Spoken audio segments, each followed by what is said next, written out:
Model test 5కి సంబంధించిన వివరణలు. మొదటి బిట్టు 7 × √3 సెంటీమీటర్స్ భుజంగా గల సమబాహు త్రిభుజం యొక్క పరివృత్త పరిధి. ఇది సమబాహు త్రిభుజం, దీని పరివృత్తం. ఇలాంటి సందర్భంలో మనకు కండిషన్ పరివృత్త వ్యాసార్థం = a/√3. ఇక్కడ a అనేది భుజం. 7 × √3/√3 క్యాన్సిల్ 7. వ్యాసార్థం వచ్చేసింది. పరిధి కాబట్టి 2πr అంటే 2 × 22/7 × r అంటే 7. 7 cancel 44 centimetres. Next second bit 4 centimetres వ్యాసార్థం గల వృత్తంలో గరిష్ట వైశాల్యం గల త్రిభుజాన్ని అంతర్లిఖించిన వైశాల్యం అంటే త్రిభుజ వైశాల్యం. అంటే ఒక వృత్తంలో గరిష్ట వైశాల్యం కలిగిన త్రిభుజము అంటే అది సమబాహు త్రిభుజం అవుతుంది. సమబాహు త్రిభుజం అయితేనే గరిష్ట వైశాల్యం కలిగి ఉంటుంది, మిగతా త్రిభుజాలకి అంత వైశాల్యం రాదు. ఇలాంటి సందర్భంలో కూడా ఇది సమబాహు త్రిభుజంగా తీసుకోవాలి. అప్పుడు సమబాహు త్రిభుజం యొక్క పరివృత్త వ్యాసార్థము r = a/√3. ఇక్కడ వ్యాసార్థం ఇచ్చేసారు, r ప్లేస్లో 4 రాయాలి. 4 √3 అటు సైడ్ పోతే మల్టిప్లై అంటే సమబాహు త్రిభుజం యొక్క భుజం 4 × √3. ఇప్పుడు వైశాల్యం కాబట్టి √3/4 × a². a అంటే 4 × √3, 4 × √3. 4 క్యాన్సిల్ √3 × √3 3 అవుతుంది. 3 4s 12. 12 × √3 వైశాల్యం కాబట్టి చదరపు సెంటీమీటర్లు. నెక్స్ట్ 6 సెంటీమీటర్స్ వ్యాసార్థం గల వృత్తంలో అంతర్లిఖించిన గరిష్ట వైశాల్యం గల త్రిభుజం యొక్క మధ్యగతం.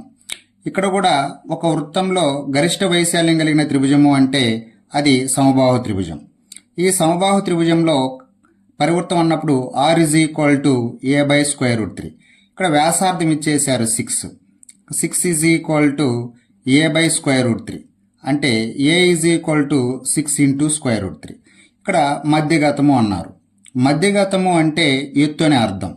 సమబాహు త్రిభుజం యొక్క ఎత్తు √3/2 × a. √3/2 × a వచ్చేసి 6 × √3. 2 1s 2 3s. ఈ √3 × √3 ఏమవుతుంది? 3. 3 3s 9. ఇదొక మోడల్ చేయొచ్చు. ఇంకొక మోడల్ ఏంటి అంటే ఇది మధ్యగతం. మధ్యగతాన్ని గురుత్వ కేంద్రము 2:1 నిష్పత్తిలో విభజిస్తుంది. ఇక్కడ గురుత్వ కేంద్రమే పరివృత్త కేంద్రం అవుతుంది, అంతర్వృత్త కేంద్రం కూడా అవుతుంది. అంటే మొత్తం మధ్యగతాన్ని 3 సమాన భాగాలు చేసి వాటిలో 2 భాగాలు తీసుకుంటే పరివృత్త వ్యాసార్థం వస్తుంది. అంటే 2 భాగాలు వచ్చేసి 6 సెంటీమీటర్లు. మొత్తం మధ్యగతం 3 భాగాలు. ఇక్కడ 2 1లు 2 3లు. ఒక భాగం వచ్చేసి 3 అయింది. 3 భాగాలు కాబట్టి 3 × 3 9. ఈ మోడల్లో కూడా చేయొచ్చు. నెక్స్ట్ 21 సెంటీమీటర్ మధ్యగతంగా గల సమబాహు త్రిభుజం యొక్క పరివృత్త వైశాల్యం. ఇది మధ్యగతం. ఇది వృత్తంలో ఇది సమబాహు త్రిభుజం, ఇది మధ్యగతం. మధ్యగతాన్ని ఏం చెప్పాము? గురుత్వ కేంద్రం 2:1 నిష్పత్తిలో విభజిస్తుంది. ఇది గురుత్వ కేంద్రం అన్నా, పరివృత్త కేంద్రం అన్నా, అంతర్వృత్త కేంద్రం అన్నా ఇదే. అప్పుడు మొత్తం మధ్యగతాన్ని 3 సమాన భాగాలు చేసి వాటిలో 2 భాగాలు తీసుకోవాలి. అంటే 21ని 3 సమాన భాగాలు చేసి 2 భాగాలు. 3 1లు 3 ఏళ్ళు. అంటే 14 సెంటీమీటర్లు అనేది వ్యాసార్థం అవుతుంది. ఇది వ్యాసార్థం.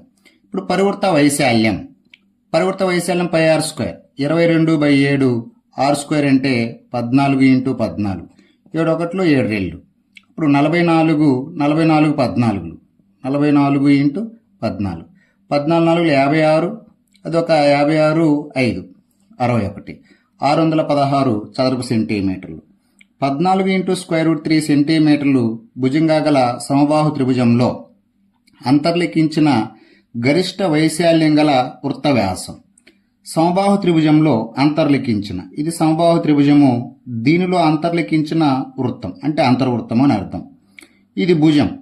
ఇప్పుడు ఇలాంటి సందర్భంలో అంతర్వృత్త వ్యాసార్థం = a/2 × √3. ఇక్కడ ఏ ప్లేస్లో ఏమి రాస్తాం? 14 × √3 2 × √3 క్యాన్సిల్ 2 1s 2 7s. వ్యాసార్థం అయితే 7. ఇక్కడ వ్యాసం అడిగాం కాబట్టి వ్యాసార్థాన్ని రెట్టింపు చేయాలి. 2 7s 14 centimetres. Next sixth problem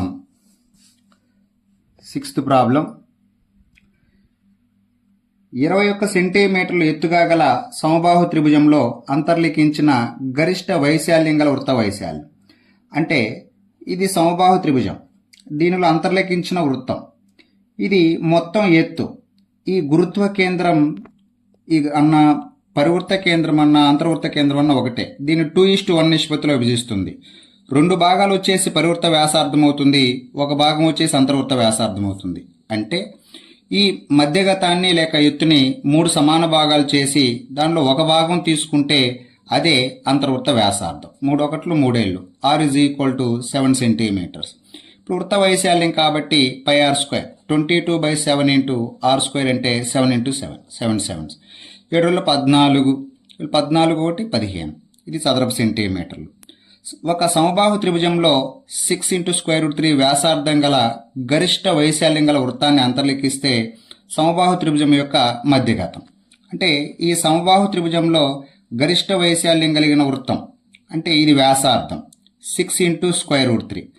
ఇది మొత్తం కానీ తీసుకుంటే మధ్యగతం అవుతుంది. దాన్నే ఎత్తు అని కూడా అంటాం. ఇక్కడ ఒక భాగం ఉంటుంది, ఇక్కడ 2 భాగాలు ఉంటాయి. ఒక భాగం వచ్చేసి 6 × √3, మధ్యగతం వచ్చేసి మొత్తం 3 భాగాలు కాబట్టి 3 × 6 × √3 అంటే 3 6 18 × √3. ఇక్కడ ఒక భాగము, ఈ రిమైనింగ్ 2 పార్ట్స్ అవుతుంది. టోటల్గా 3 భాగాలు కనుక్కుంటే అదే మధ్యగతం అవుతుంది.